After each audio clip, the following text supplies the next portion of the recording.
Betrayal. It's one of the most painful experiences we face as humans, and yet, it's something nearly everyone encounters. Maybe a close friend revealed a secret you trusted them with, or a partner broke a promise that shattered your confidence in them.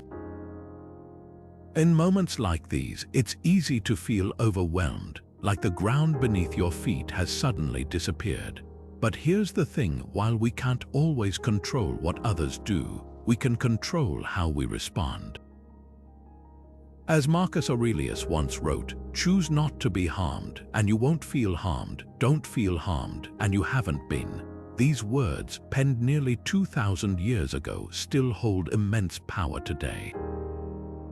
And that's exactly what this video is about: how the ancient philosophy of Stoicism offers practical, timeless strategies to help us navigate betrayal with clarity and strength.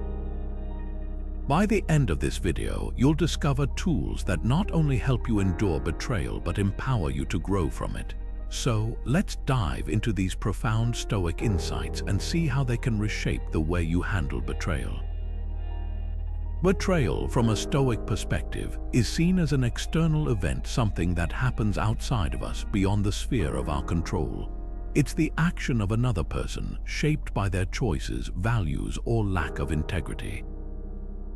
And according to the Stoics, what falls outside of our control should not dictate our inner peace. This doesn't mean betrayal is trivial or easy to brush off. It can cut deeply, threatening our trust in others and shaking our sense of stability. But the Stoics teach us that the pain of betrayal doesn't come solely from the act itself. It stems largely from the meaning we assign to it and our reaction to it. Think about it. Someone else's betrayal is rooted in their own character and their own decisions, not ours. As Epictetus reminds us, it's not what happens to you, but how you react to it that matters. Betrayal is a stark reminder of this truth. By seeing it as an external event, something that originates from outside ourselves, we create a space to respond calmly and wisely, rather than being consumed by anger, resentment, or despair. Stoicism also reminds us of a difficult truth: betrayal is inevitable. Throughout life, we will all face moments when trust is broken, promises are not kept, or people act in ways that hurt us. Why? Because humans are imperfect creatures, driven by their emotions, desires, and self-interest. As much as we might wish otherwise, not everyone lives by the same principles of honesty, loyalty, or virtue that we may value. The Stoics understood this deeply. They believed that to live in alignment with reason and virtue, we must accept the flawed nature of the world and the people in it. Take Marcus Aurelius, for instance. As the Roman emperor, he faced betrayals on a massive scale: disloyal generals, treacherous politicians, even close advisors who acted against him. Yet, in his journal, he repeatedly reminded himself to expect such behavior. One of his most famous reflections in Meditations tells us to anticipate that we will meet people who are deceitful, untrustworthy, and self-serving. Instead of being shocked or enraged by these encounters, Marcus advises us to recognize that this is simply part of the human experience. People will act according to their nature, and their nature isn't something we can control.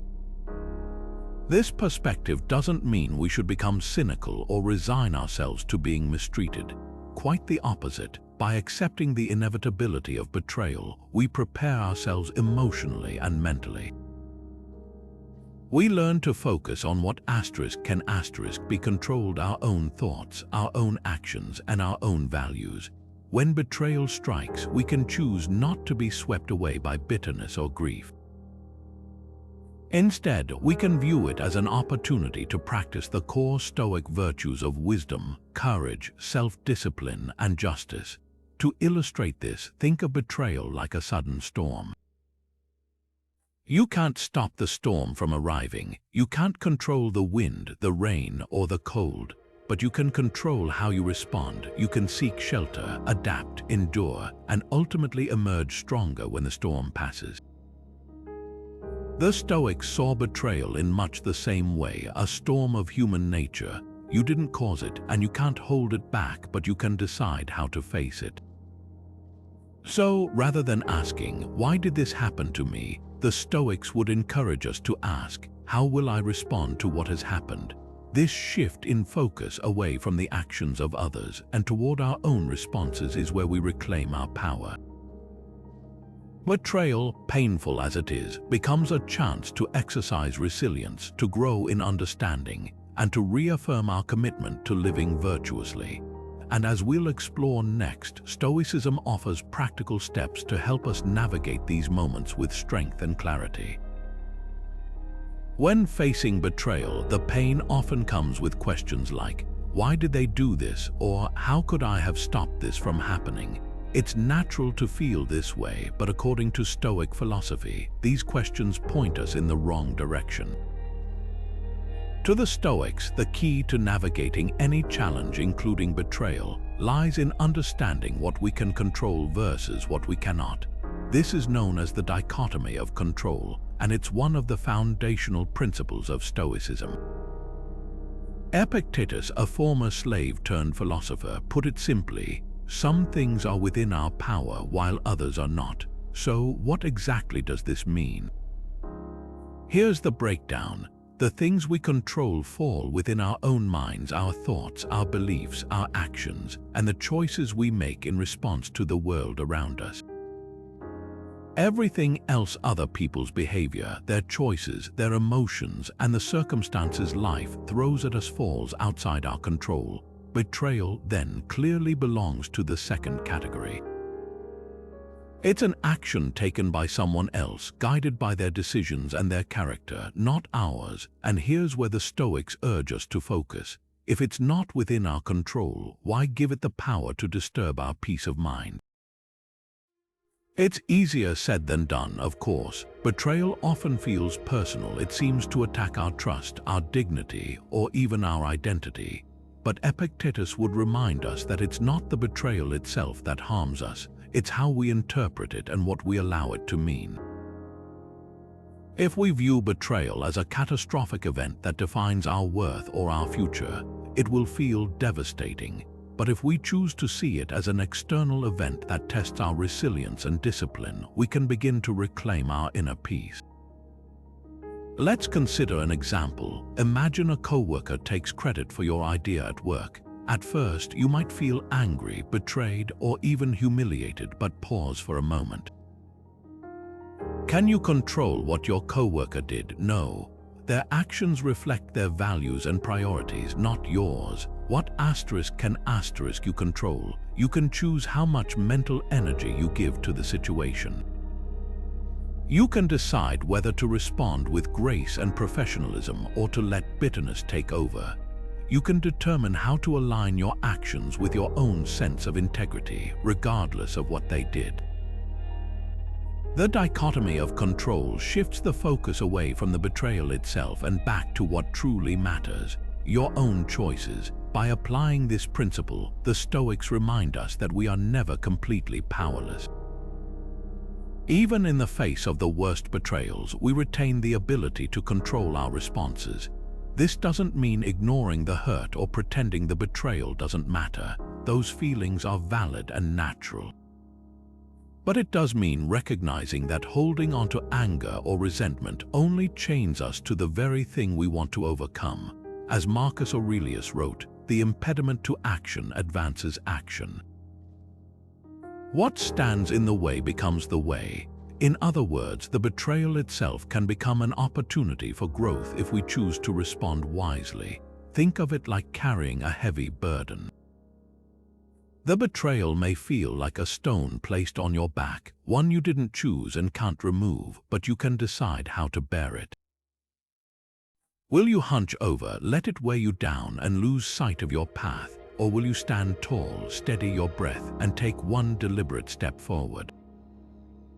The dichotomy of control reminds us that we always have that choice, no matter how unfair or painful the situation feels. By focusing only on what's within our power, our emotions, our perspective, our actions, we take back control of our lives. Betrayal, when viewed through this lens, loses its ability to dominate us. It becomes just another event in life's unfolding, one that challenges us to live in alignment with our values. And in the end, isn't that what real strength looks like? Let's explore how this mindset connects with the next Stoic principle, reframing our perspective on adversity. In Stoic philosophy, there's a fascinating concept that can completely change how we view life's challenges, including betrayal. It's the idea of indifference. To the Stoics, indifference are things that are neither inherently good nor bad. They are external events or circumstances, everything from wealth, health, and social status to misfortune, illness, and yes, even betrayal. These things may affect our experience of life, but they don't determine our moral character. And for the Stoics, that's what truly matters: our character, our virtue, and the choices we make in response to the world around us. At first, calling betrayal an indifferent might feel like an oversimplification. How can something so painful, something so personal, be considered neutral? Isn't betrayal clearly a bad thing? Well, the Stoics would challenge us to reconsider that judgment. They believed that external events only gain the labels of good or bad based on how we interpret them. In and of themselves, these events are neutral, they simply are. What makes them seem good or bad is the value we assign to them. And here's the critical point. Stoicism teaches that the only true good is virtue, living a life of wisdom, courage, justice, and self-discipline. Similarly, the only true bad is vice, acting in ways that are cruel, deceitful, or dishonorable. Everything else, including betrayal, falls into the category of indifference.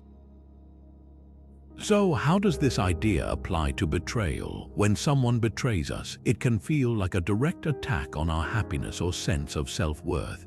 But if we classify betrayal as an indifferent, we shift the focus away from what happened to us and back to what truly matters: our own virtue. Betrayal is not a reflection of who we are, it's a reflection of the person who committed it. It doesn't diminish our ability to act with integrity, to respond with wisdom, or to maintain our own sense of justice. In fact, betrayal gives us an opportunity to strengthen these virtues by choosing how we respond. Consider this analogy. Imagine you're sailing a ship and a storm suddenly rolls in. The storm is fierce and it tosses your boat around, but it's not inherently good or bad. It's simply a natural phenomenon. What matters is how you, as the captain, navigate through it. Do you panic and let the storm overwhelm you? Or do you focus on what you can control, steadying the sails, steering the wheel, and guiding your ship to safety? Betrayal is much like that storm. It's an external challenge that tests your inner strength, but it doesn't have the power to define or destroy you unless you allow it to.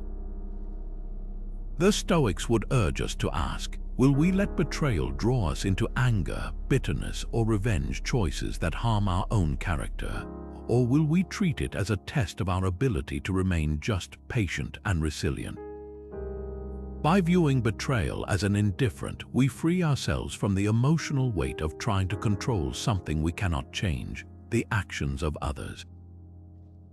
Instead, we focus on honing our own virtue, which is always within our power.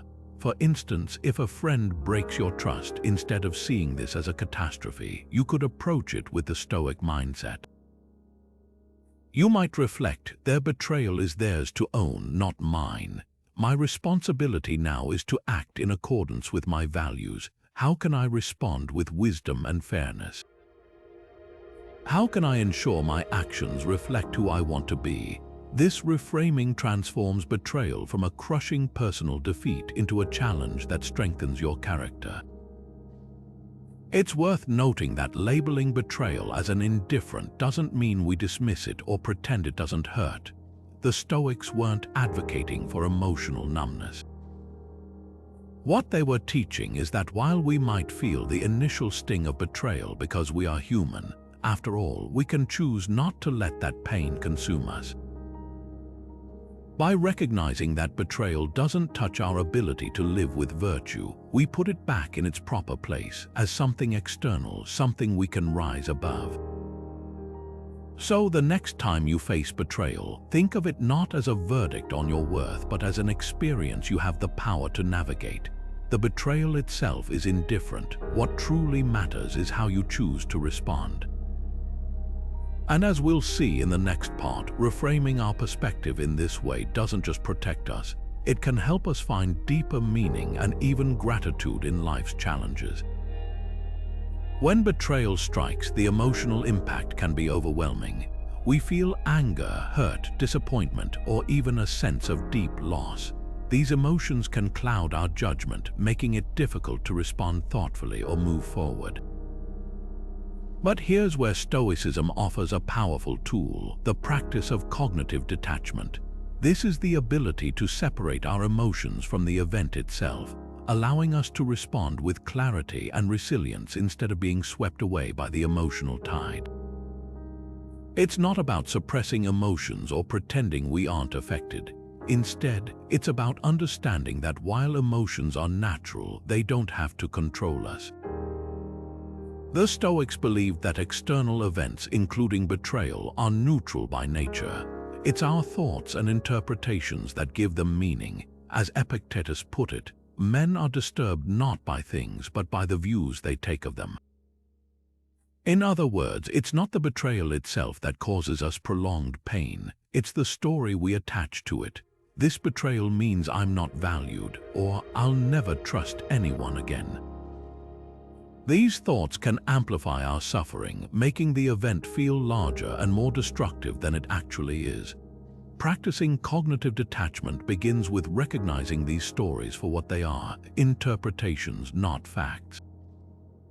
When betrayal occurs, pause for a moment. Acknowledge the emotions that arise: anger, sadness, frustration, but remind yourself that these feelings stem from your perception of the betrayal, not the event itself. By stepping back and observing your thoughts, you create distance between yourself and the initial emotional reaction. That distance gives you the power to choose how to respond. Imagine you've been betrayed by a close friend. They've shared something personal about you that you trusted them to keep private. Your first reaction might be anger, replaying the moment in your mind and feeling the sting of their actions. But cognitive detachment invites you to step outside of that emotional loop. Instead of focusing on how you feel wronged, you might ask yourself, what exactly happened here? What is within my control and what isn't? Recognizing that their betrayal is a reflection of their choices, not your worth, puts the situation into perspective. You can then decide how to handle the relationship calmly and rationally, rather than from a place of unresolved anger. This practice also requires us to examine our expectations. Often, betrayal feels so painful because it clashes with our expectations of how others should behave. We might think they should have been loyal, or they should have understood how much this would hurt me. While these expectations are understandable, they set us up for disappointment when reality doesn't align with them. Cognitive detachment helps us align our expectations with the Stoic principle of accepting things as they are, rather than as we wish them to be. People are flawed, they make mistakes, act selfishly, or fail to meet our standards. Recognizing this reality doesn't excuse bad behavior, but it does help us remain less emotionally attached to outcomes we cannot control. To strengthen this practice, the Stoics often used visualization exercises such as the view from above. This involves imagining yourself zooming out from the situation, seeing it from a broader perspective. Picture yourself rising above the room, the city, or even the planet. From this elevated view, the betrayal begins to seem smaller, just one event in the vast landscape of your life. This helps reduce its emotional weight and reminds you that no single moment, no matter how painful, defines your entire existence. Another useful tool is journaling. Marcus Aurelius often wrote about his challenges and the emotions he faced. using his journal as a space to separate what he could control from what he couldn't. You might try something similar by writing down the betrayal in a neutral, factual way, focusing on the event itself rather than the emotions tied to it. For example, instead of "they betrayed me and I'll never trust them again," you might write, "This person shared something I asked them to keep private." This seemingly small shift in language can reduce the emotional charge of the incident, making it easier to approach with clarity. Ultimately, cognitive detachment doesn't mean suppressing how you feel. It means acknowledging your emotions without letting them dominate your actions. It's about stepping back, reframing the situation, and asking yourself, what response aligns with the person I want to be? Betrayal may be painful, but with cognitive detachment, it can become an opportunity to cultivate resilience, wisdom, and a deeper sense of inner peace. And as we explore further, this practice ties closely to the Stoic idea of transforming adversity into growth. When someone betrays us, it's natural to feel anger or resentment, to believe their actions were driven by malice or a lack of care.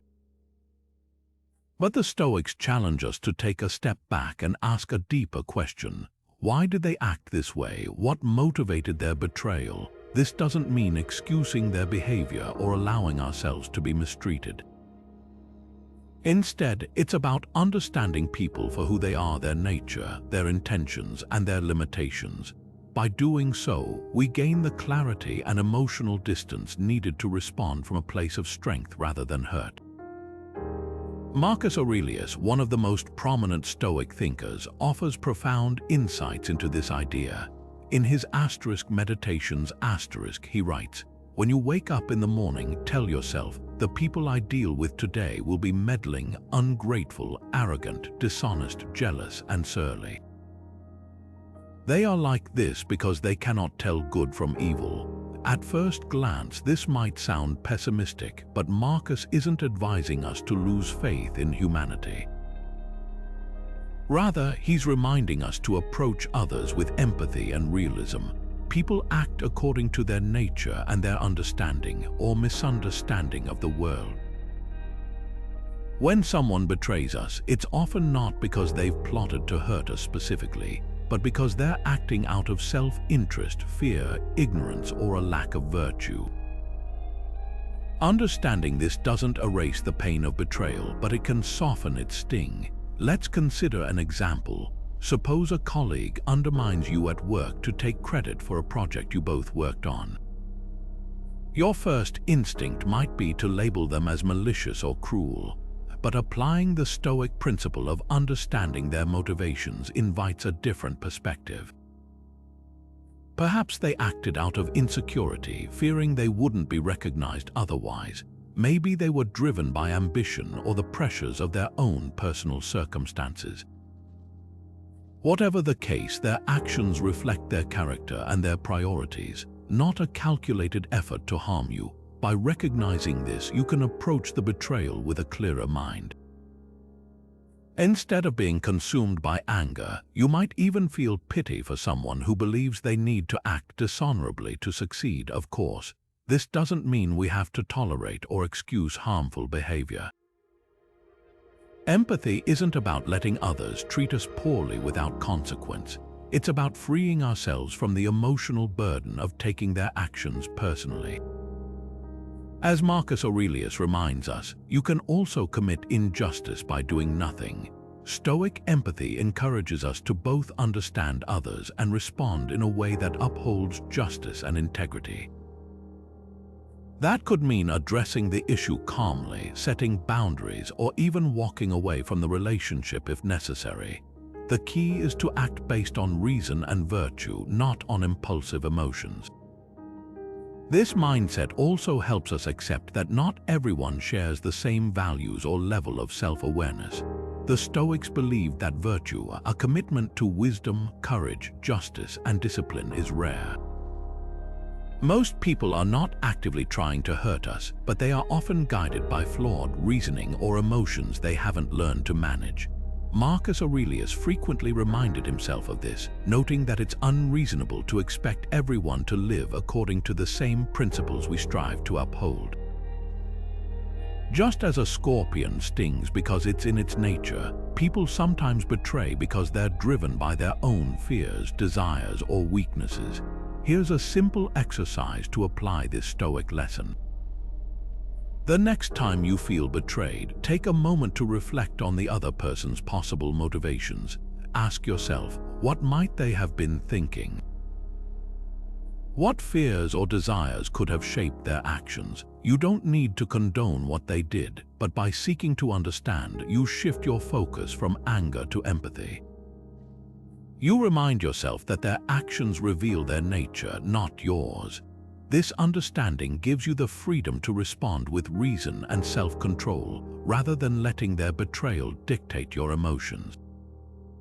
Ultimately, by striving to understand the intentions of others, we let go of the need to retaliate or dwell in bitterness.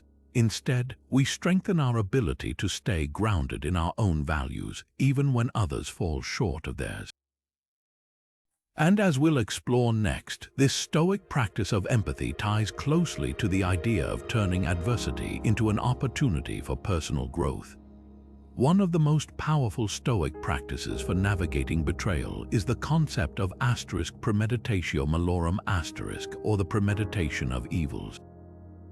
At its core, this practice involves mentally preparing for challenges, hardships, or even the failures of others before they happen. While it might sound pessimistic at first, why dwell on negative possibilities? The Stoics didn't see it that way. To them, expecting imperfection and difficulty was a way to strengthen the mind, so that when these events inevitably occurred, they wouldn't come as a shock. Instead of being blindsided, you would be ready, calm, composed, and equipped to respond wisely. When it comes to betrayal, premeditatio malorum offers an invaluable perspective. Betrayal often hurts most when it feels unexpected, when it seems to upend our sense of trust or fairness.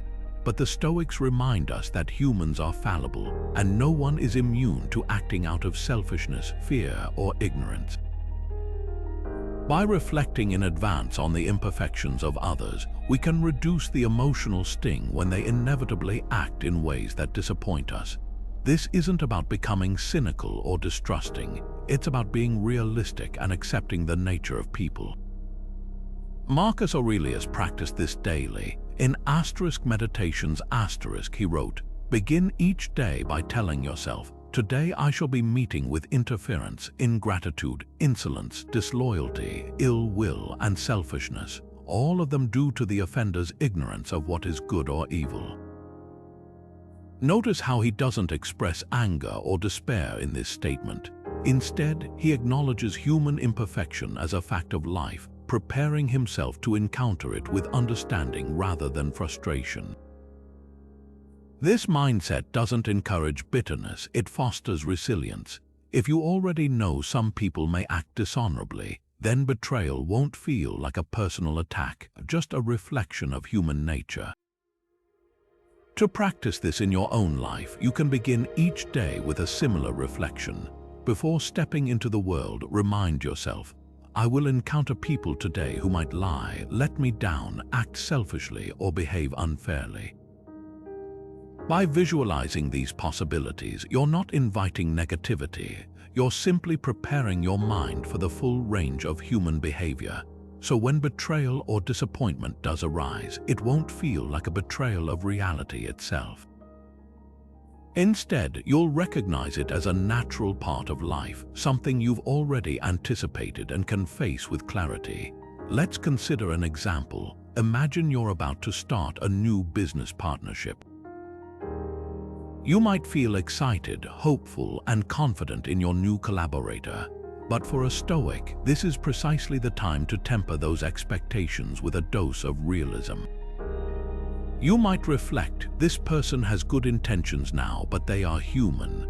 They may change their mind, prioritize their own interests over ours, or fail to follow through on their commitments.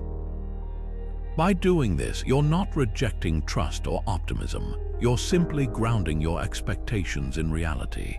If something goes wrong down the line, you'll be less likely to take it personally, and you'll be better prepared to handle the situation with grace. Framing betrayal as a predictable part of life helps us let go of the idea that it's something rare or catastrophic. The truth is, betrayal is woven into the fabric of human interactions.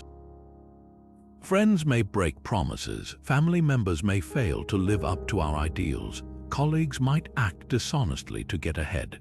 Recognizing this doesn't mean we stop valuing relationships or withdraw from others. In fact, the Stoics emphasized the importance of connection and community, but they also taught that we should approach relationships with a balanced perspective, one that accepts imperfection rather than demanding perfection. It's worth noting that Premeditation doesn't make betrayal painless. It's still disappointing when trust is broken. However, expecting imperfection in others helps soften the blow.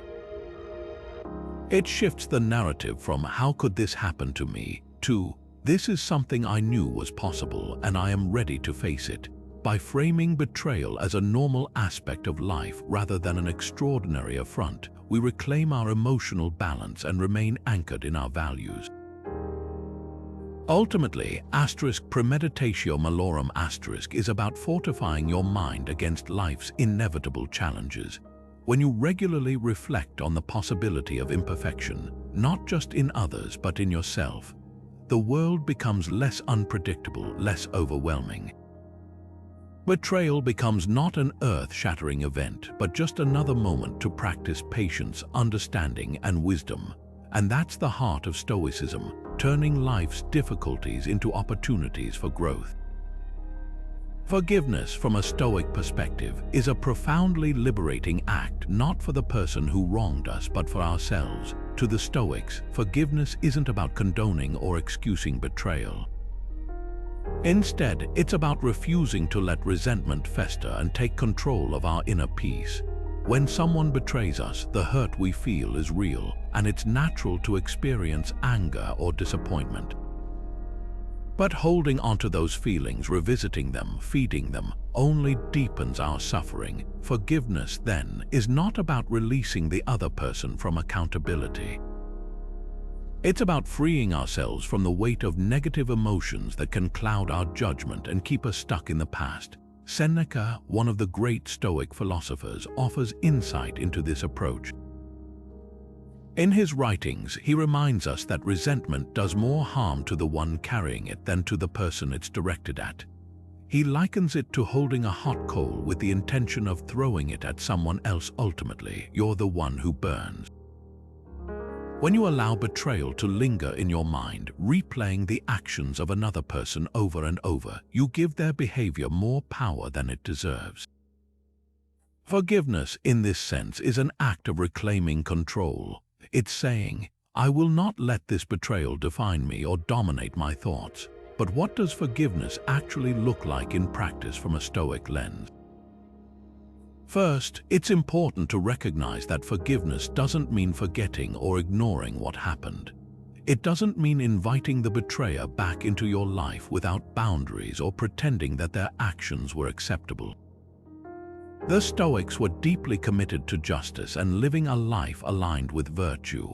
If forgiveness ever compromised those virtues, it wouldn't be aligned with true Stoic living. Instead, Stoic forgiveness is about releasing the emotional burden that betrayal places on you, letting go of the anger, the need for revenge, and the endless mental recounting of the wrong. Take, for example, a scenario where a business partner betrays your trust, perhaps by mishandling funds or acting dishonestly. In the moment, anger and resentment might feel like the natural responses.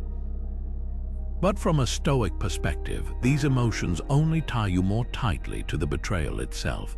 Forgiveness, in this case, doesn't mean continuing to work with them or avoiding the consequences of their actions. You might decide to end the professional relationship and take steps to protect yourself in the future, but in your heart and mind, you choose to release the anger. You acknowledge the betrayal for what it is, a reflection of their character, not yours, and you refuse to let it weigh you down. To aid in this process, Seneca encouraged us to consider the limitations and flaws of human nature. He believed that understanding the imperfection of others could help us temper our emotional responses. As he wrote, "We are all wicked. If you often allow yourself to be angry with wicked people, you will be angry all the time." No one, including ourselves, is without fault. By recognizing that betrayal stems from ignorance, fear, or weakness, not out of some grand plan to hurt us, we can begin to see the betrayer with greater compassion. This doesn't mean we justify what they did, but it reminds us that their actions reflect their struggles, not our worth. Another powerful tool for cultivating forgiveness is focusing on what we gain by letting go. Holding onto resentment consumes mental energy and distracts us from the present moment. When we forgive, we redirect that energy toward things that matter: our personal growth, our relationships with others, and the virtues we want to embody. Forgiveness isn't just a gift we extend to someone else, it's a gift we give ourselves. In the end, forgiveness from a Stoic perspective is an act of wisdom. It's about understanding that our peace of mind is too valuable to sacrifice for the actions of another. It's about moving forward with clarity and strength, unburdened by the chains of resentment. And as Seneca might suggest, it's a reminder to strive not for perfection in others but for mastery of ourselves. This is the essence of Stoic forgiveness, letting go to live freer and stronger. Betrayal, as painful as it is, can feel like an unbearable crack in our sense of stability. But the Stoics remind us that within every challenge lies an opportunity for growth, an opportunity to fortify our inner selves. They teach us that adversity, no matter how unfair or difficult, is not something to simply endure. It is something to use a chance to build strength, resilience, and virtue. And when we reframe betrayal in this way, it stops being just a source of pain and becomes a tool for personal transformation. The Stoics had a term for this approach: turning obstacles into opportunities. Marcus Aurelius wrote, "The impediment to action advances action. What stands in the way becomes the way." In other words, the challenge you face isn't blocking your progress. It is the path forward. When betrayal shakes your trust, your sense of security, or even your faith in humanity, it is presenting you with a choice. Will you let it weaken you, or will you use it to strengthen your character? Let's start by considering how betrayal challenges us. It often tempts us to react impulsively with anger, bitterness, or revenge. These emotions can feel satisfying in the moment, but they ultimately harm us more than they help. Stoicism teaches us that true strength lies not in how we retaliate, but in how we rise above. Betrayal challenges us to stay anchored in our values, to act with wisdom and courage even when others act dishonorably. Each instance of betrayal, then, is a test, a moment to exercise the core virtues the Stoics prized so deeply. For example, consider the virtue of self-discipline. When betrayed, it's easy to let our emotions take over, pulling us into cycles of overthinking or dwelling endlessly on what happened. But self-discipline invites us to pause, to step back, and to choose not to let the betrayal consume us. It's not about suppressing emotions or pretending the pain doesn't exist. It's about managing those emotions with clarity and intention. Each time we practice this, our ability to remain steady in the face of adversity grows stronger, making us better prepared for challenges in the future. Similarly, betrayal offers an opportunity to deepen our practice of courage. And here, courage isn't about confronting the betrayer or seeking revenge. It's about the inner bravery to confront our own pain, to sit with it, and to move forward without becoming hardened or mistrustful. It takes courage to stay open-hearted, to continue living with integrity, even after someone has let us down. The Stoics believed that this kind of emotional resilience was one of the highest forms of bravery, a strength not outwardly displayed but deeply rooted within. Finally, Betrayal invites us to reflect on the virtue of wisdom. Wisdom, in the Stoic sense, means seeing events clearly for what they are. It means recognizing that betrayal, as hurtful as it is not the end of the world. It is not a reflection of your worth, but of the other person's character. Wisdom allows us to reframe betrayal not as a personal attack, but as a natural part of life, one that can teach us patience, understanding, and self-reliance. Let's return to Marcus Aurelius' metaphor of turning obstacles into opportunities. Think of betrayal like a heavy weight placed upon you. At first, it feels crushing, like something you can barely bear. But as you start to lift that weight, you discover that each time you pick it up, you become stronger. This is how betrayal can build inner fortitude. It may not be what you wanted or asked for, but it gives you the chance to grow in strength, resilience, and wisdom. And the next time hardship comes your way, you'll find yourself standing taller, more grounded, and more capable of facing it. So, when betrayal strikes, it's natural to feel wounded. But as the Stoics remind us, the difficulties we face don't lessen us, they shape us, they refine who we are. By viewing betrayal through this lens, we transform it from a source of pain into a foundation for growth. It becomes not just something to endure, but something to overcome, leaving us stronger and more virtuous than before. When faced with betrayal, our immediate impulse is often to react, whether it's through anger, retaliation, or cutting the person out of our lives in a fit of frustration. These are undeniably human reactions, driven by the intense emotions betrayal stirs within us. But Stoicism teaches us that true strength doesn't lie in impulsive action, it lies in self-control. The ability to pause, reflect, and respond thoughtfully is what separates a fleeting, emotional outburst from a response rooted in wisdom and resilience. And when it comes to betrayal, this principle becomes especially powerful. Epictetus, one of the most influential Stoic philosophers, spoke extensively about the importance of mastering one's mind. He famously said, "It is not events that disturb us, but our interpretation of them." This means that the betrayal itself doesn't hold power over us. It's the meaning we attach to it, the emotions we allow it to provoke, that truly disturbs us. By exercising self-control, we reclaim that power. We take back the ability to decide how much influence an external event, like someone's betrayal, will have on our inner peace. Why is this so important? Because when we react impulsively, we often make choices we later regret.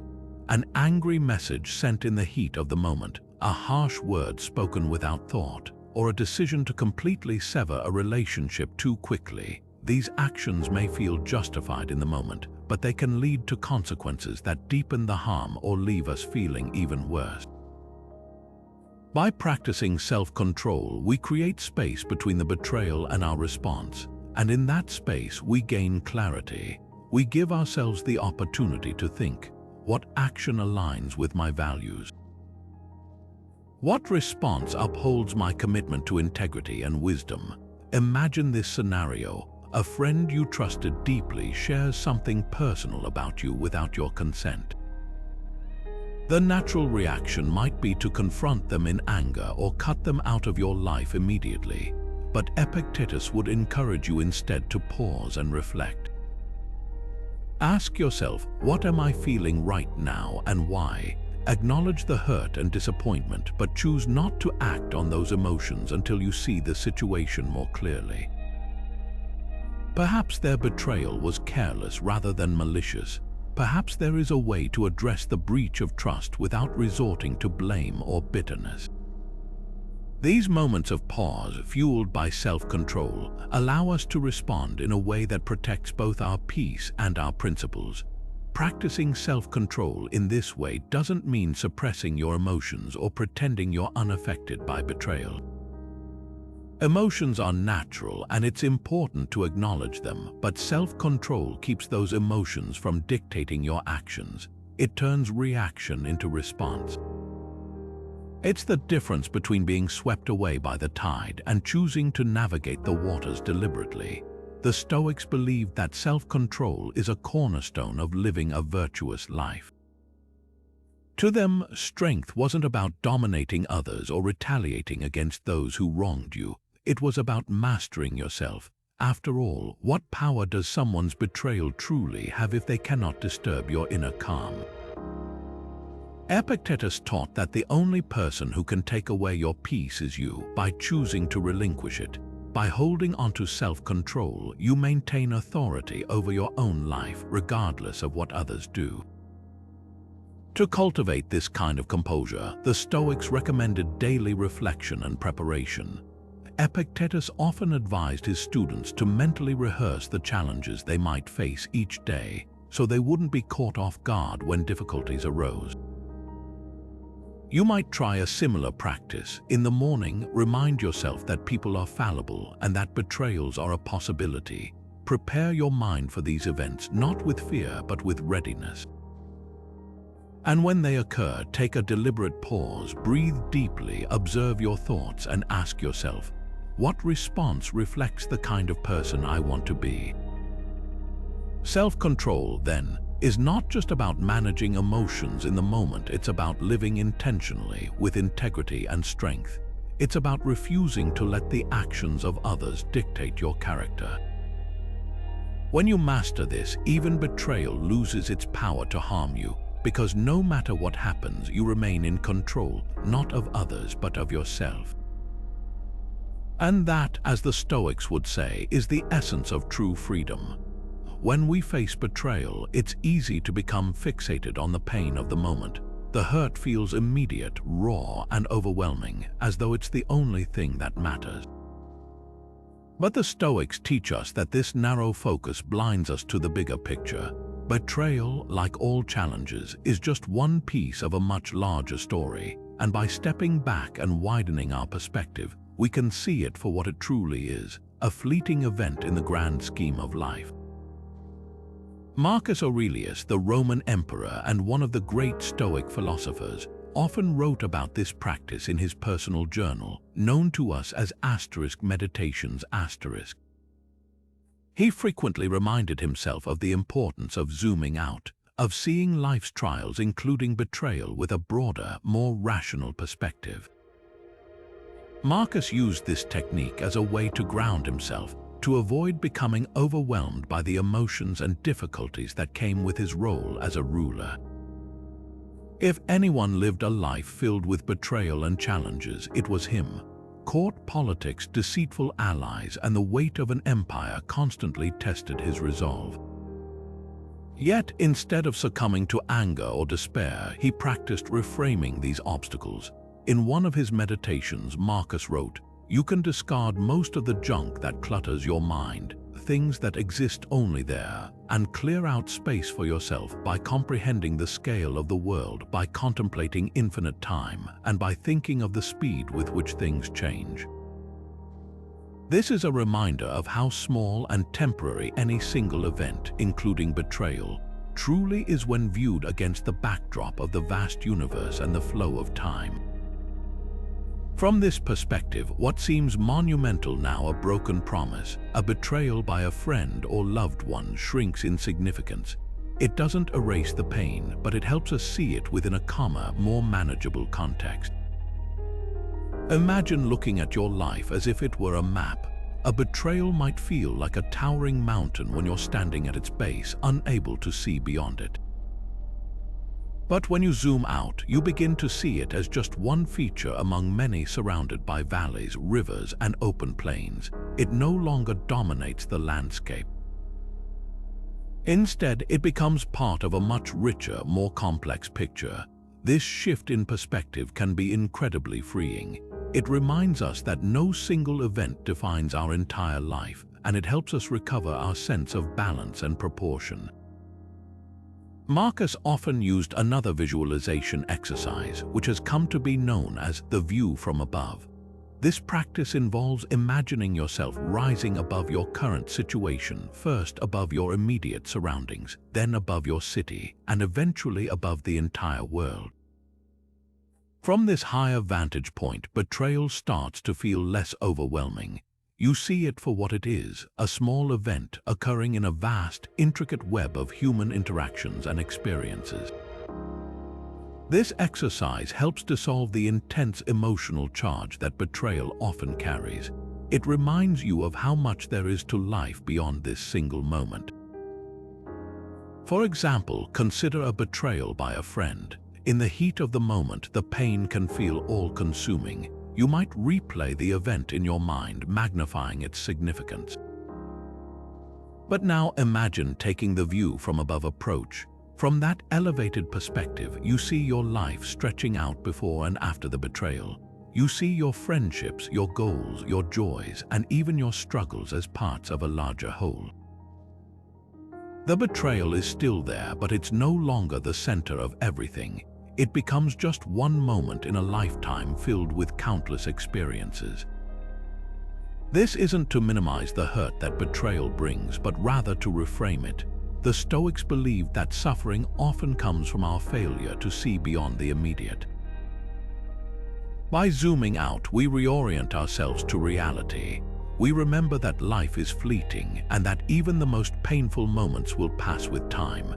As Marcus Aurelius said, constantly think of the universe as one living being, with one substance and one soul, how all things work together to bring about what is necessary.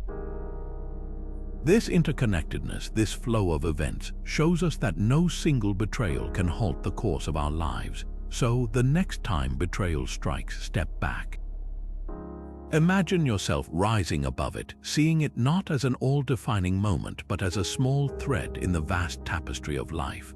By shifting your perspective, you not only ease the emotional weight of the betrayal, but also remind yourself of your ability to rise above it, stronger and wiser.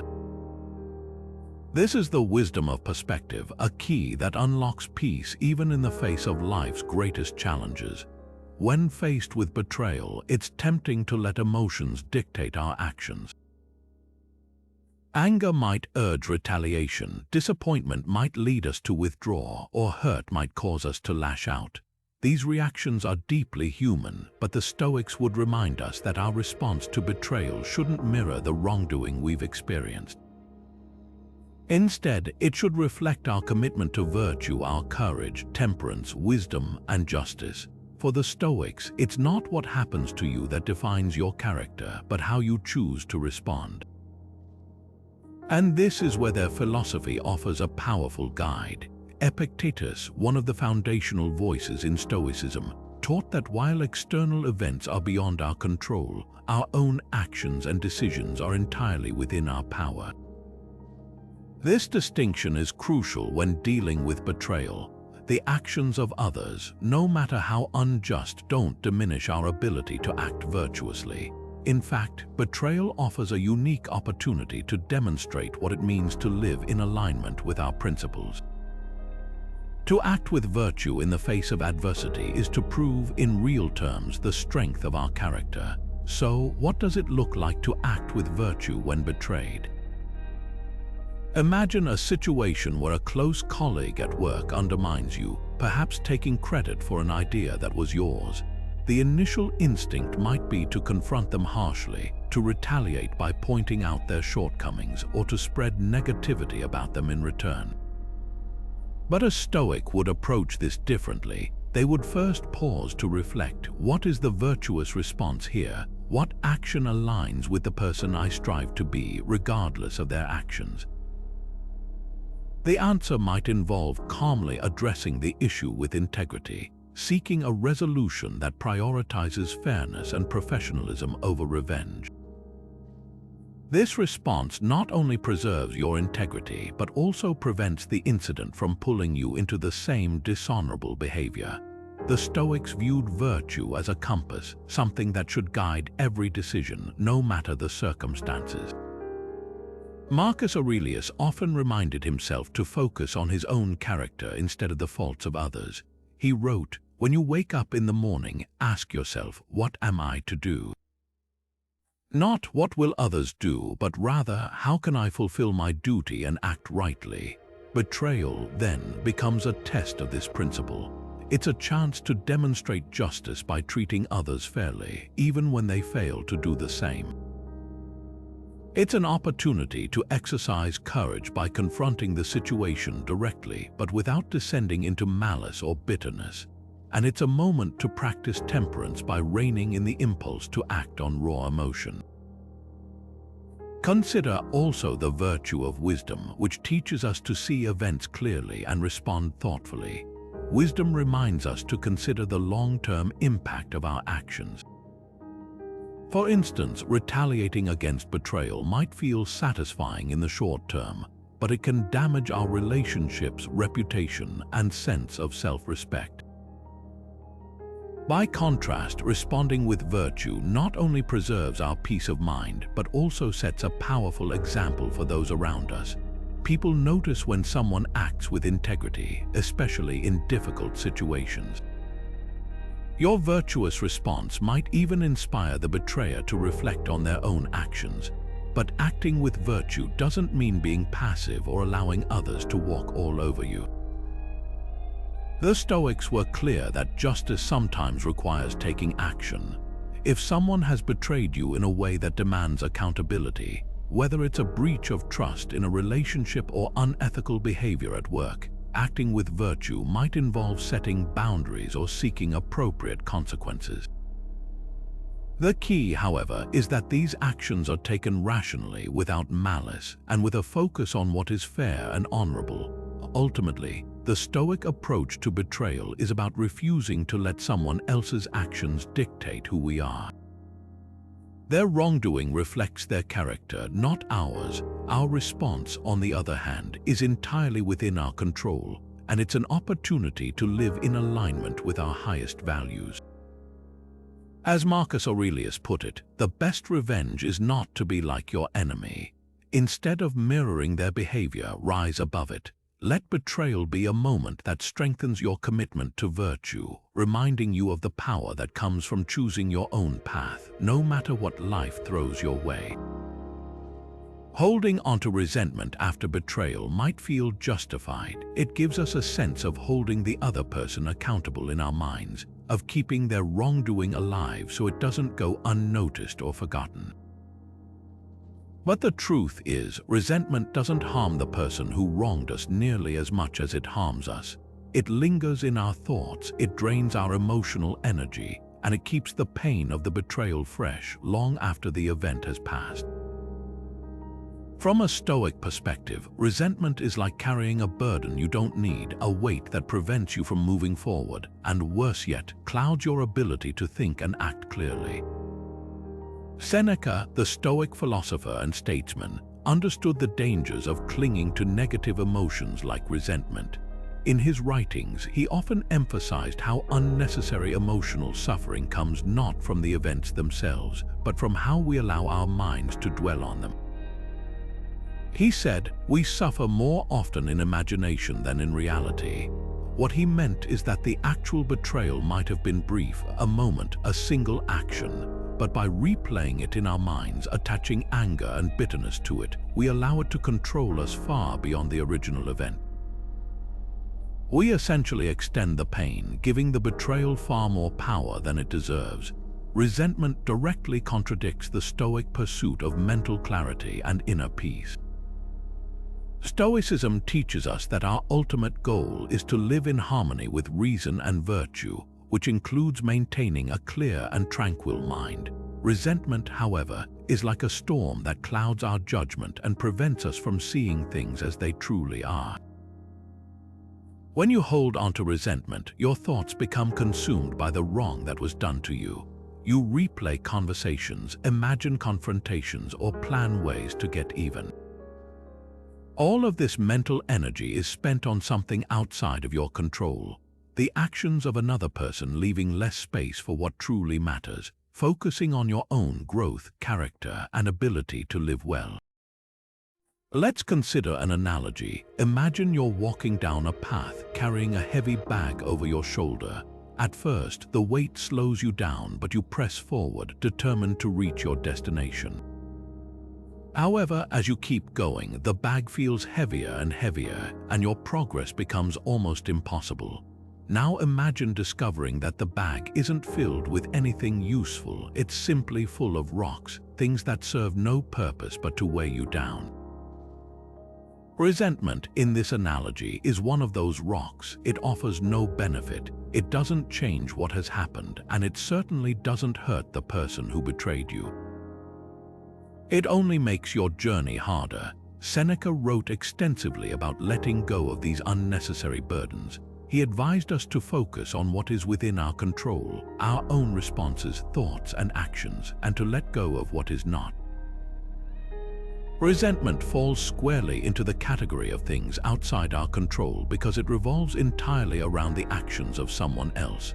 By dwelling on their wrongdoing, you give their actions continued power over you, even though the event itself is in the past. This doesn't mean you have to forget what happened or trust the person again. It simply means freeing your mind from the chains of bitterness so you can move forward with clarity and strength. Stoicism encourages us to ask a critical question. What purpose does this resentment serve? Does it make us happier? Does it help us grow? Does it bring us closer to living a virtuous life? The answer, of course, is no. Resentment doesn't improve the situation or undo the betrayal. It only drags us further away from the very peace and wisdom we are striving for. As Marcus Aurelius put it, you have power over your mind, not outside events. Realize this and you will find strength. In other words, the ability to release resentment lies entirely in your hands.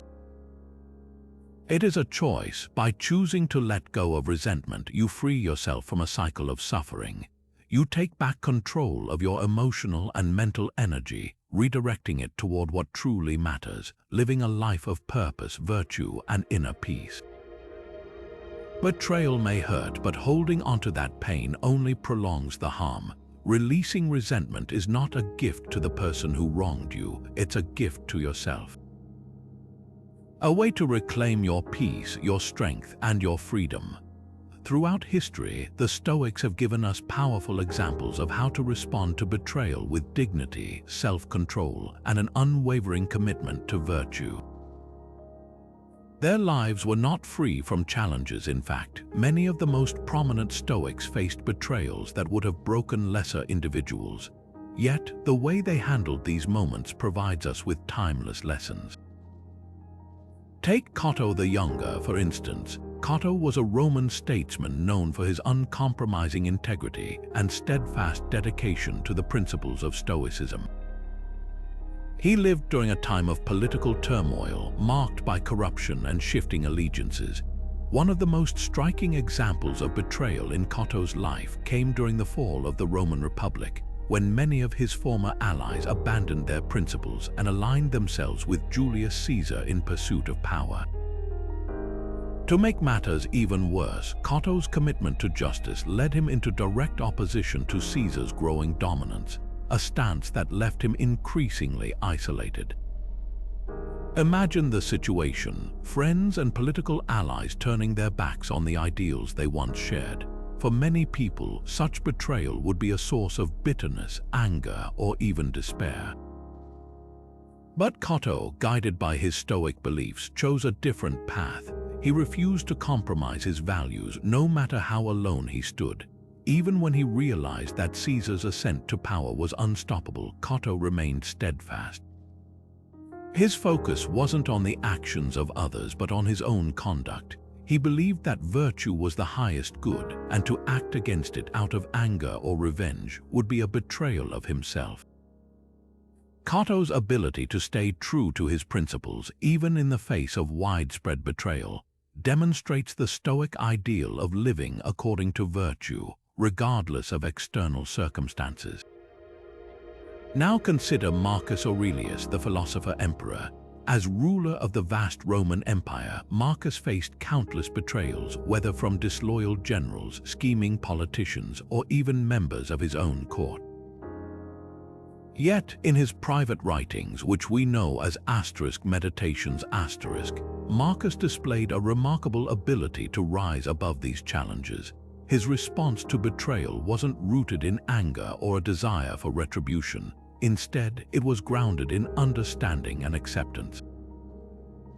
He wrote, "You can hold no man accountable for his intentions, only his actions. So judge them gently. They act as they think best in that moment, even if it harms you."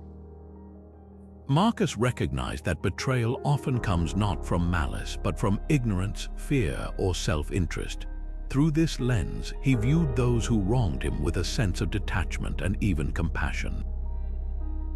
He understood that their actions reflected their character, not his own, and he refused to allow their behavior to disrupt his inner peace. This perspective helped Marcus remain calm and focused on his duty, even when he had every reason to feel anger or disappointment. One particularly poignant example from Marcus Aurelius' life involves his treatment of Avidius Cassius, one of his most trusted generals, who later declared himself emperor in open rebellion. Instead of reacting with fury or seeking immediate vengeance, Marcus sought to resolve the conflict with as little bloodshed as possible. He even instructed his commanders to spare Cassius if captured alive. Marcus' response wasn't driven by pride or a desire to punish. It was informed by a Stoic commitment to justice and wisdom.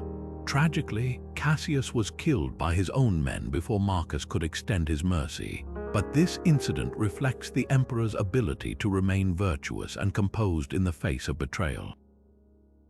From Cato's unwavering moral integrity to Marcus Aurelius' calm, measured responses, these historical Stoics show us what it means to live with virtue, even when betrayed.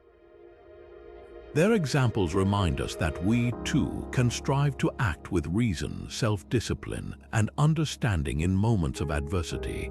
Betrayal may test us, but it doesn't have to define us. Instead, it can become an opportunity to prove our commitment to living with wisdom and virtue, just as the Stoics did centuries ago. Reflecting on betrayal is one of the most powerful ways to transform a painful experience into a catalyst for growth. It's tempting, when betrayed, to avoid thinking about it, to bury the pain and distract ourselves. But without reflection, we risk letting the experience fester in the background of our minds, where it can shape our thoughts, actions, and even future relationships in ways we might not notice. The Stoics teach us that it's not the betrayal itself that defines us, but how we choose to process it and what we take away from it. And reflection is the first step in taking control of that narrative. Marcus Aurelius, the Roman emperor and one of Stoicism's greatest voices, understood this deeply. Despite the weight of his responsibilities and the betrayals he faced as a ruler, Marcus made time for reflection every single day. His private journal, which we now know as Meditations, wasn't written for an audience. It was a space for him to analyze his thoughts, confront his struggles, and remind himself of the principles he aspired to live by. And through this habit of daily reflection, Marcus turned even life's most difficult moments, betrayals included, into opportunities to grow in wisdom and resilience.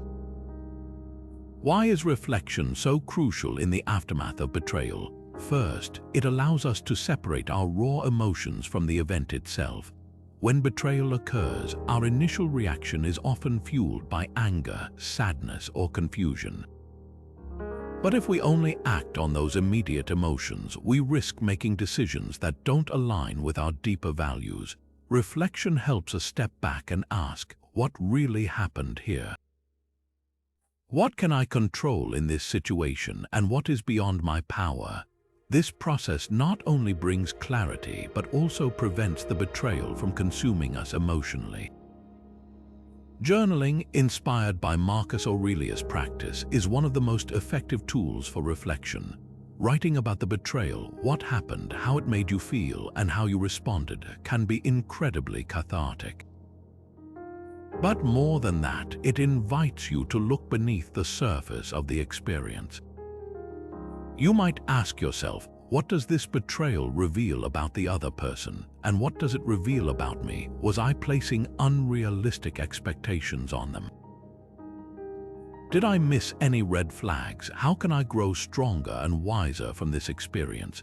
By putting these thoughts into words, you create a space to learn from the betrayal rather than letting it define you. For example, imagine you've been betrayed by a close friend who broke your trust. At first, your journal entry might be filled with raw emotion, anger, hurt, or even disbelief. But over time, as you continue to reflect, your thoughts might begin to shift. You might recognize patterns in your relationship that you hadn't noticed before, such as moments where trust was already beginning to erode. Or you might discover that this experience has taught you something valuable about setting boundaries or about the kind of relationships you want to cultivate in the future. These insights don't erase the pain, but they help ensure that the pain has a purpose, that it leads to growth rather than bitterness. Another reason reflection is so powerful is that it helps us reframe the narrative of betrayal. Instead of seeing it purely as something that was done to us, we can start to view it as something we can learn from. This shift in perspective is deeply Stoic. Marcus Aurelius often reminded himself that external events, no matter how painful, are opportunities to practice virtue. Betrayal, when reflected upon, can teach us patience, resilience, forgiveness, and perhaps most importantly, self-reliance. It reminds us that while we cannot control the actions of others, we can always control how we respond. So, the next time you experience betrayal, consider taking a page from Marcus Aurelius' book, literally. Start by setting aside time to write down your thoughts. Be honest and open with yourself. Don't shy away from the pain, but also don't let it consume you. Use your journal not just as a place to process emotions, but as a tool to uncover insights, lessons, and new paths forward. By reflecting on betrayal, you reclaim your power over how it shapes your life. You turn what could have been a purely painful experience into a stepping stone toward wisdom, growth, and inner strength. Betrayal is, without question, one of the most painful experiences we encounter in life. It tests our sense of trust, shakes our emotional foundation, and often pushes us toward anger, frustration, or even despair. But Stoicism invites us to approach these moments differently. The Stoics believed that adversity, including betrayal, was not merely an unfortunate part of life, but a necessary one. They taught that challenges are opportunities for growth, a chance to strengthen the virtues we aspire to live by. And betrayal, as painful as it may be, provides a unique opportunity to practice one of the most vital Stoic virtues, patience. Patience, in Stoic philosophy, is not about passivity or simply enduring suffering. It's an active process of maintaining calm, perspective, and reason in the face of adversity. It's the ability to pause when emotions rise, to accept what has happened without resistance, and to respond with clarity rather than impulse. Reframing betrayal as a test of patience shifts our mindset. Instead of seeing it as something that has ruined us, we can begin to see it as something that is refining us. Marcus Aurelius often wrote about using life's difficulties as opportunities to exercise virtue. In Meditations, he reminds himself, "No role is so well suited to philosophy as the one you happen to be in right now." What he means is that the very situation you're facing, whether it's betrayal, loss, or disappointment, is the perfect stage on which to practice the principles of Stoicism. When betrayal strikes, patience becomes the central virtue we're called to cultivate. It requires us to endure the emotional storm without letting it dictate our actions, to avoid rushing to retaliation or rash decisions, and to sit with the discomfort while seeking clarity. Imagine being betrayed by a friend who unfairly criticizes you in front of others, perhaps damaging your reputation. The gut reaction is to defend yourself immediately, to lash out, or to confront them in anger. But as a Stoic, you pause. You understand that the goal isn't to act on your emotions, but to act in accordance with your values. Patience gives you the space to reflect. What truly matters here? Will a sharp, impulsive reaction align with the kind of person I want to be? Or can I wait, allow the initial sting of betrayal to pass, and respond thoughtfully instead? Epictetus often emphasized the importance of understanding what we can and cannot control. When someone betrays us, their actions are outside our control. What remains firmly within our power is the way we respond. Patience allows us to accept this distinction, to stop fighting against what is already done, and to channel our energy into what we can influence, our own behavior. Acting with patience doesn't mean ignoring the betrayal or pretending it didn't happen. It simply means refusing to let the betrayal rush us into actions we might later regret. This practice of patience is deeply tied to the Stoic idea that hardships are opportunities in disguise. Marcus Aurelius famously wrote, "The impediment to action advances action." What stands in the way becomes the way. Betrayal, while painful, can become the very path through which we strengthen our capacity for patience and tolerance. The more we face betrayal with calm and self-control, the more resilient we become. Over time, these experiences hone our ability to navigate life's challenges with grace, making us stronger, wiser, and less easily shaken by the actions of others. To practice patience in the wake of betrayal, start by reframing the experience. Instead of dwelling on the unfairness of what happened or the flaws of the person who betrayed you, see the situation as a test, a moment to practice your philosophical principles. Recognize the emotions that arise, but don't act on them immediately. Take a step back, breathe deeply, and remind yourself that your response is within your control. Ask, what response aligns with the person I strive to be? Ultimately, betrayal, when reframed as a test of patience, becomes less about the pain someone caused and more about the growth it allows. It's a chance to strengthen your resolve, to practice tolerance for others' imperfections, and to solidify your commitment to living with virtue. Betrayal, then, isn't just an obstacle, it's a stepping stone to becoming a more patient, composed, and virtuous version of yourself. Gratitude and betrayal, two words that seem as far apart as possible. How can you find gratitude in the face of something as painful as betrayal? At first, it seems counterintuitive, even impossible. Yet, the Stoics encourage us to approach challenges, including betrayal, with gratitude not for the pain itself, but for the opportunities it provides us to grow, to reflect, and to strengthen our character. This radical concept of being grateful for the challenge isn't about denying the hurt. It's about reclaiming control over how we process and respond to it. And in doing so, we transform what could be a destructive event into one of personal empowerment. Marcus Aurelius, in his Meditations continually reminded himself to be thankful for all that life presented, even the hardships. He wrote, "Why should we be angry at the world? Our teachers, our parents, our friends, even those who misbehave, are our instructors if we pay attention." What Marcus suggests here is profound. Even those who wrong us, those who betray us, have something to teach us if we are willing to reflect. Their actions give us a chance to practice patience, forgiveness, and resilience. They challenge us to see where our values lie and whether we are living in alignment with them. And for that, we can be grateful. Consider this: betrayal can be a mirror, reflecting things about ourselves we might not have realized otherwise. It can force us to evaluate the kinds of relationships we cultivate, the boundaries we set, and the expectations we carry.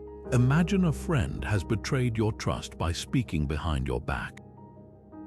The initial pain is sharp, but through the lens of Stoicism, you can ask yourself, what does this situation reveal? Perhaps it highlights the importance of clearer boundaries or the need to set realistic expectations of others. Or perhaps it shows you just how strong you are in choosing to rise above the betrayal without letting it define you. In each case, the betrayal becomes a moment of learning, an opportunity to realign your life with the values you hold dear. Gratitude in this context doesn't mean you're grateful for the act of betrayal itself. That would be unrealistic. What the Stoics suggest is to find gratitude for the lessons and the growth that the betrayal brings. It's about shifting your focus from the hurt and unfairness of the situation to the strength and clarity you can gain from it. This mindset gives you power because it shows that even when others hurt you, your growth and character are still in your hands. For example, let's say you experience betrayal in a professional setting. A coworker takes credit for your work. Initially, the betrayal might seem like a purely negative event. However, gratitude might emerge when you realize that this experience has strengthened your ability to maintain composure under pressure or helped you develop the courage to stand up for yourself. Instead of viewing the situation as a purely harmful one, you see it as a moment that tested and ultimately deepened your character. There's also something freeing about gratitude in difficult moments. When you choose to be grateful, you take control of the narrative. Instead of being a passive victim of someone else's actions, you actively shape how you interpret and respond to what happened. Gratitude shifts the focus from "why did this happen to me" to "what can I take from this experience to become better, stronger, and wiser?" That shift moves you from powerlessness to empowerment, from being stuck in the pain of the moment to seeing the broader picture of your personal growth. One way to cultivate this gratitude is through reflection. After a betrayal, take time to ask yourself, what has this experience taught me about life, about trust, about my own values? How has it challenged me to grow or reaffirm my commitment to living virtuously? Gratitude doesn't erase the pain, but it transforms it, turning even the most heartbreaking moments into opportunities for growth and clarity. So, while betrayal may feel like a deep wound, the Stoics teach us that within it lies the seed of gratitude. Gratitude for the lesson, gratitude for the chance to practice resilience, gratitude for the opportunity to reclaim our power and use the challenge to shape the person we are striving to become. This shift in mindset isn't easy, but it's one of the most empowering steps you can take on your journey toward inner strength and peace. When someone betrays us, the desire for revenge can feel almost instinctive. It's that spark of anger urging us to retaliate, to make them feel the pain they caused us.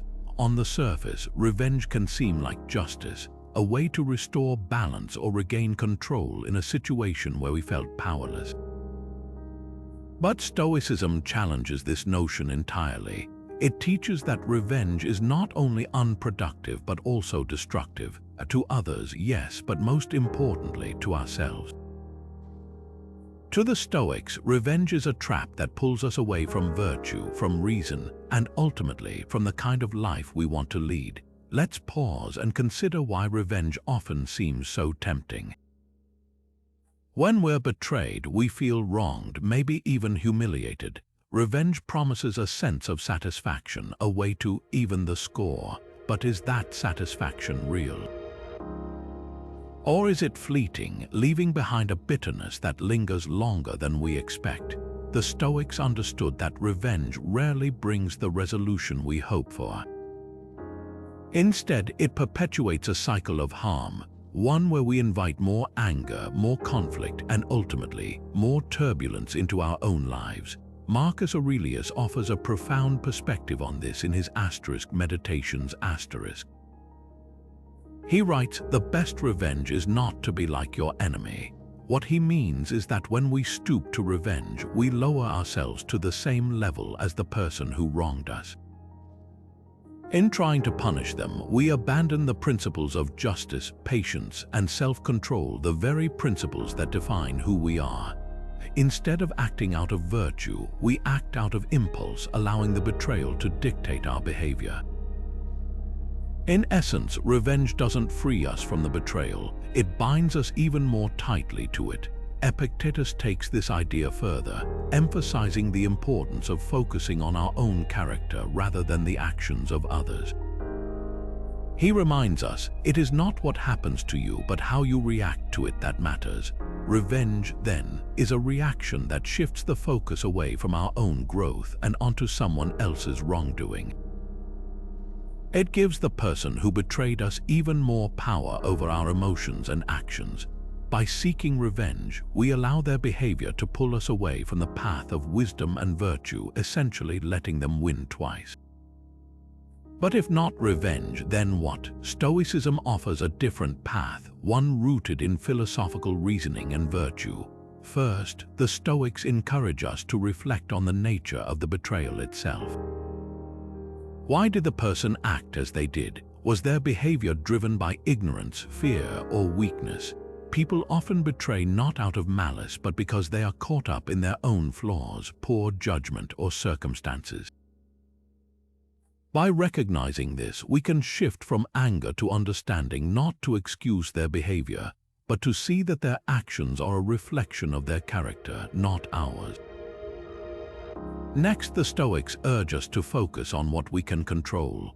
We can't undo the betrayal or change the choices of others, but we can maintain our own integrity. Instead of retaliating, we can choose a response that aligns with our values, whether that means calmly addressing the issue, setting boundaries to protect ourselves, or simply walking away. Each of these choices requires strength and discipline, but they also keep us firmly rooted in the principles of wisdom and justice. Consider this example. Imagine a coworker betrays your trust by spreading false rumors about you. Revenge might look like starting your own rumors to damage their reputation in return.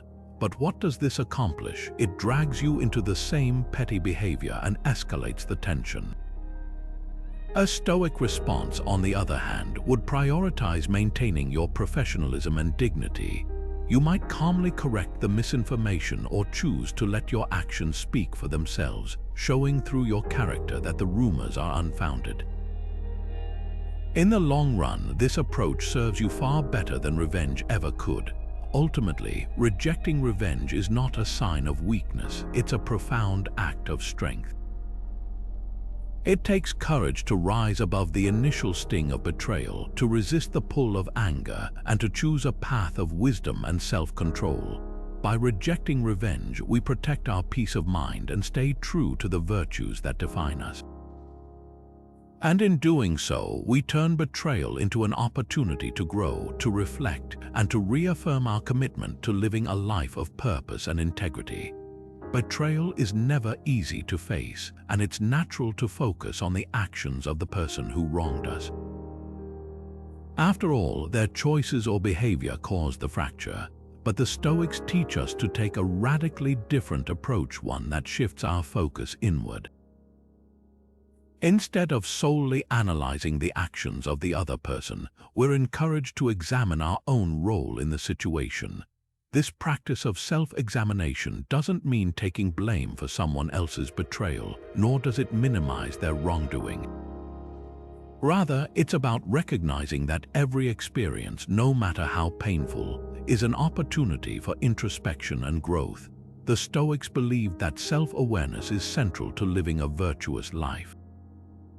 Marcus Aurelius, in his Meditations often reminded himself to look inward, to assess his own actions and motivations before judging others. He wrote, "Whenever you are about to find fault with someone, ask yourself the following question: what fault of mine most nearly resembles the one I am about to criticize?" This is not about excusing betrayal, but rather about approaching it with humility. It's an invitation to ask, could I have contributed to this situation in any way? Were there boundaries I didn't set, warnings I ignored, or expectations I placed unfairly? While this kind of reflection can be uncomfortable, it's also deeply empowering. By identifying areas where we might have played a role knowingly or unknowingly, we take responsibility for our personal growth. Even if our contribution to the betrayal was small, This self-awareness helps us make better choices and establish healthier dynamics in the future. It shifts the focus from resentment to self-improvement, giving us a sense of agency in situations where we might otherwise feel powerless. Let's explore an example. Imagine a betrayal in a friendship where you confided in someone, only for them to share your secret with others. The immediate reaction might be to cast all the blame on them, which is understandable.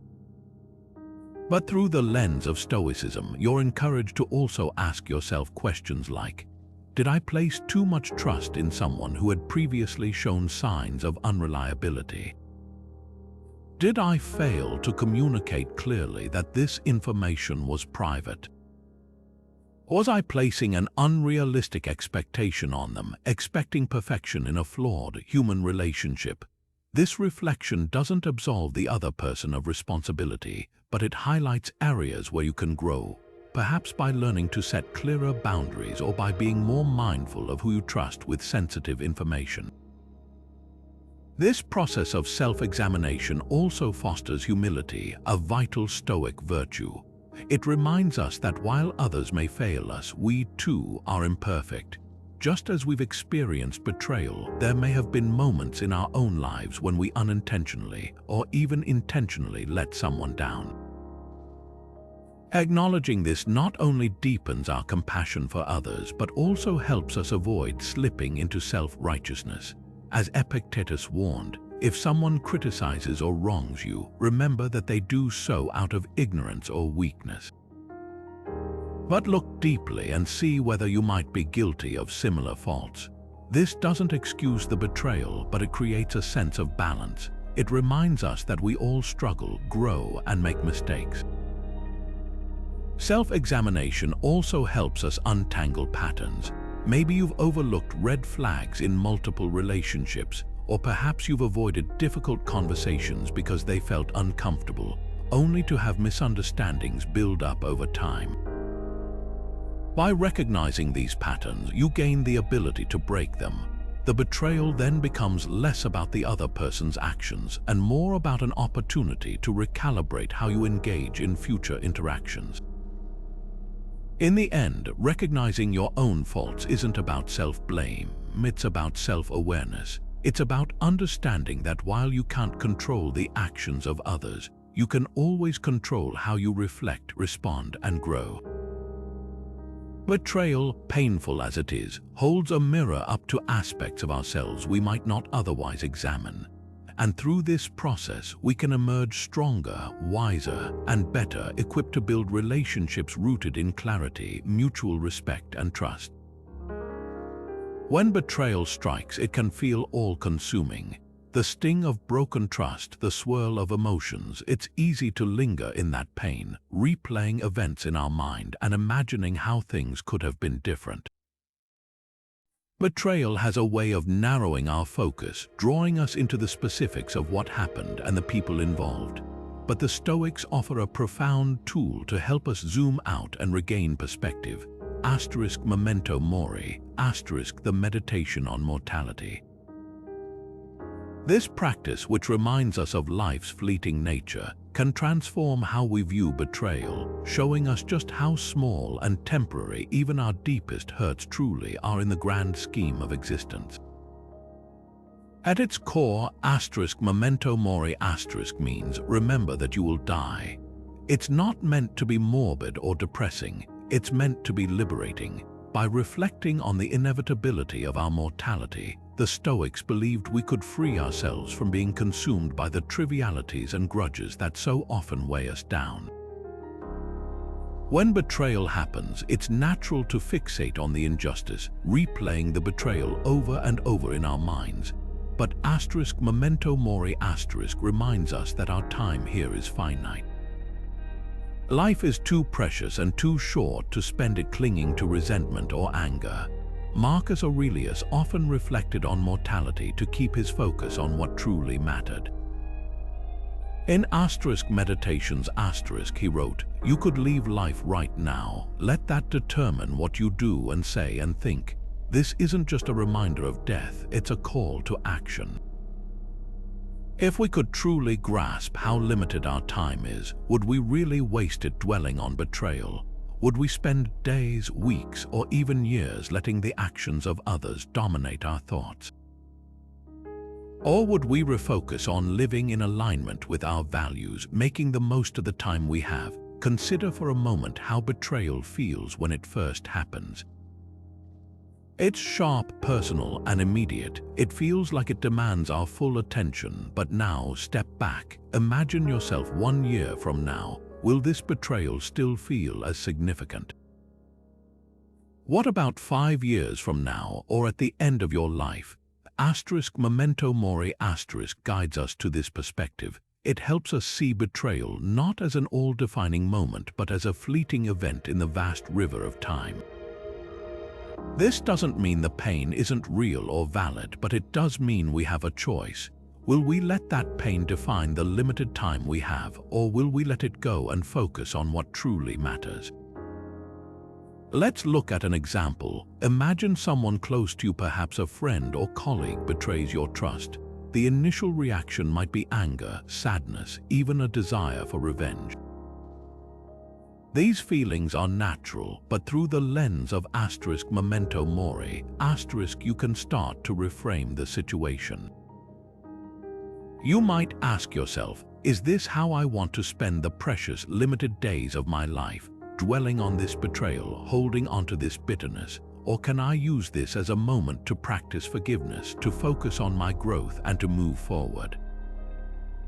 With this perspective, betrayal becomes less of an obstacle and more of an opportunity, a chance to live more consciously, more intentionally. This principle isn't just about letting go of betrayal, it's about realigning your priorities. Memento Mori reminds us that life is fragile and unpredictable. None of us know how much time we have left, so why dedicate that time to resentment? Why let a moment of another person's weakness overshadow your own journey? The Stoics believed we should spend our lives cultivating virtue, connecting with others, and appreciating the present moment, not being tethered to the past. By meditating on mortality, we shift our perspective from the small details of betrayal to the larger picture of life itself. We see that clinging to anger or hurt doesn't punish the other person, it only wastes our own time. And in that realization, we find freedom to release, to forgive, and to focus on what truly matters, living fully and well, even in the face of life's imperfections. Memento Mori doesn't erase betrayal, but it reminds us that life is too fleeting to let it weigh us down. Instead, we let the wisdom of mortality guide us toward clarity, purpose, and peace. Betrayal has a way of pulling us into the past. The mind replays the moment over and over again, dissecting every detail, every word, every decision that led to the breach of trust.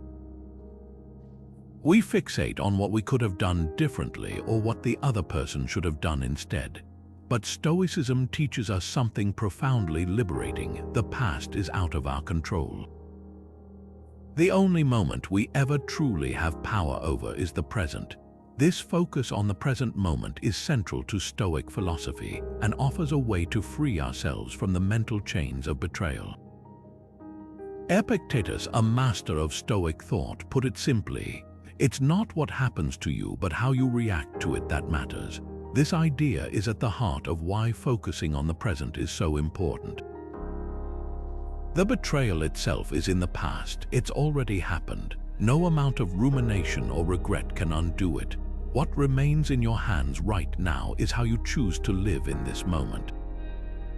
Will you let the betrayal linger in your thoughts, clouding your ability to find peace? Or will you practice grounding yourself in the here and now, where life is still unfolding before you? One way Stoicism encourages us to focus on the present is by embracing mindfulness techniques rooted in their philosophy. While the Stoics didn't use the term mindfulness, their teachings are full of tools that help us redirect our attention to the present moment. Marcus Aurelius, for example, often reminded himself to focus on what was immediately in front of him. He wrote, "Confine yourself to the present. This wasn't about ignoring the past or failing to plan for the future. It was about directing his energy where it could actually make a difference the moment at hand. So, how can you apply this in your own life, especially in the aftermath of betrayal? A simple yet powerful technique is to anchor yourself in the present through your senses. When you find yourself spiraling into thoughts of what happened, rehashing conversations, imagining confrontations, or replaying events, pause and take a deep breath. Notice the physical sensations around you. What do you hear? What do you see? What do you feel under your fingertips? This process of grounding pulls you out of the mental loop of past pain and reconnects you with the present moment where healing and growth become possible. Another Stoic practice that encourages present moment focus is observing your thoughts without judgment. Epictetus described this as watching your impressions. When thoughts of betrayal arise, instead of pushing them away or getting swept up in them, take a step back mentally and observe, there's that thought again. Acknowledge its presence, but don't allow it to dictate your actions or mood. Think of your thoughts as clouds drifting across the sky. You don't need to chase after them, nor do you need to push them away. You simply let them come and go. The Stoics also emphasize the practice of purposeful action. One way to overcome the pull of the past is to fully immerse yourself in the task at hand. Whether it's preparing a meal, going for a walk, or working on a project, give your attention fully to what you're doing in the moment. Marcus Aurelius advised, do every act of your life as though it were the last. This doesn't mean rushing or performing with anxiety. It's a call to give your full presence to each action, free from the distractions of regret or fear. By focusing on the present, you not only free yourself from the grip of past betrayals, but also create space for clarity and growth. The present is where life happens, where you have the power to shape your experience and your response. The past may have lessons to teach, but it's not a place to dwell. The ultimate freedom the Stoics offer is the realization that this moment, right now, is all we truly have.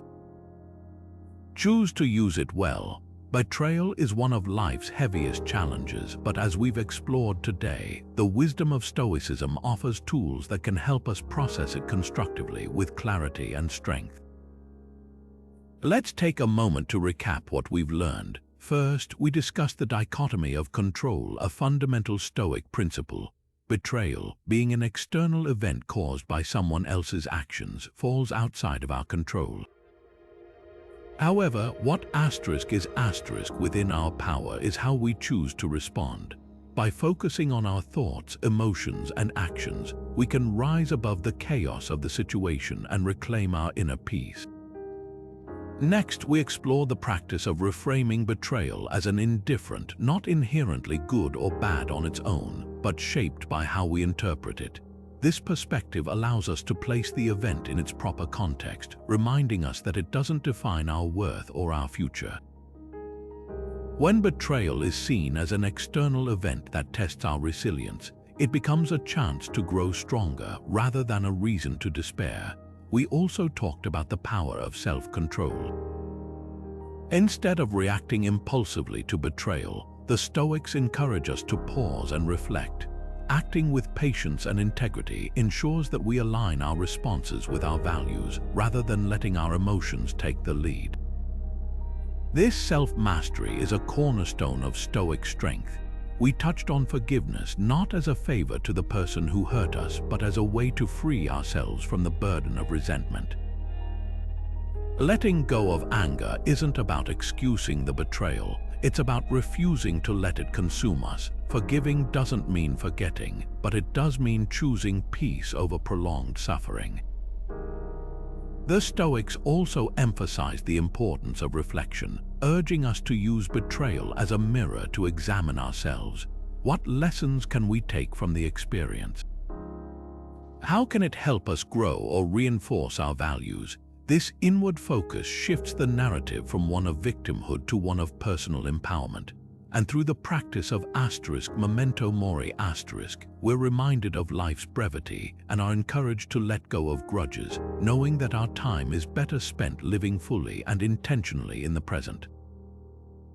Finally, we explored the concept of anchoring ourselves in the present moment. Instead of dwelling in the past or imagining ways the betrayal could have turned out differently, the Stoics guide us to focus on the here and now. Life unfolds in the present, and our power to respond thoughtfully and constructively lies right here. As we close, I want to leave you with a powerful quote from Marcus Aurelius. If you are distressed by anything external, the pain is not due to the thing itself, but to your estimate of it, and this you have the power to revoke at any moment. This serves as a reminder that while betrayal may hurt, we hold the key to how much power we give it over us. So, how might you apply these Stoic principles to your own experiences with betrayal? Reflect on what approach resonates most with you, whether it's practicing forgiveness, focusing on what you can control, or reframing the betrayal as an opportunity for growth. Share your thoughts and insights in the comments below. How have you handled betrayal in the past, and how might Stoicism shape your response moving forward? Let's create a space where we can learn from one another and support each other on this journey. Thank you for watching, and remember, no matter what life throws your way, your inner peace and resilience are always within.